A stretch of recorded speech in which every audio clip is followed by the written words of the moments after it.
Israel ने जब अपनी जंग फिलिस्तीनियों के खिलाफ शुरू की थी तो ये बोल करके शुरू की थी कि हम हमास के अटैक का बदला ले रहे हैं, जबकि हमास के अटैक से कुछ शुरू नहीं हुआ था। फिलिस्तीनियों के ऊपर इजराइल का दमन 7 दशक पुराना है और धीरे धीरे, और अगर एक बार हम लोग मान भी लें कि मान लीजिए ये हमास के अटैक के बाद हुआ है, तो जैसे जैसे चीज़ें आगे बढ़ी, समय आगे बढ़ा, हमने देखा कि एक के बाद एक वो जो झूठ सामने रख रहा था इजराइल, वो साबित हुआ कि वो झूठ है। हमने देखा किस तरीके से उसने बोला हम हमास के टेररिस्ट बेसिस पे अटैक कर रहे हैं, फिर जाकर के रेजिडेंशियल एरियाज में अटैक किया। उन रेजिडेंशियल एरियाज से लोगों को खदेड़ करके रेफ्यूजी कैंप्स भेज दिया गया।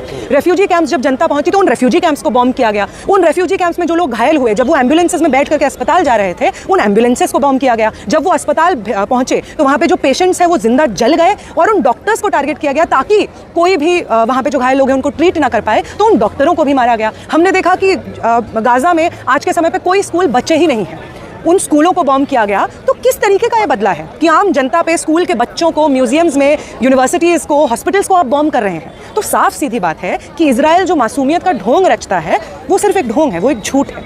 हम देख रहे हैं कि किस तरीके से, और यूएस की तो आप बात मत कीजिए, जितनी बार यूएन में ये रेजोल्यूशन पुश होता है कि गाजा का ब्लॉकेड हटाया जाए, यूएन उसको वीटो कर देता है। और इतनी शर्म की बात है, हिंदुस्तान की सरकार उसके साथ खड़ी रहती है। जितनी बार यूएन में रेजोल्यूशन पेश होता है कि सीज़फायर हो, यूएस उसको वीटो कर देता है। वो तमाम यूरोपियन नेशंस जो नाज़ी जर्मनी में अच्छे से जान रहे थे, समझ रहे थे कि यहूदियों के साथ किस तरीके का जनसंहार, नरसंहार चल रहा है, और कुछ नहीं बोल रहे थे।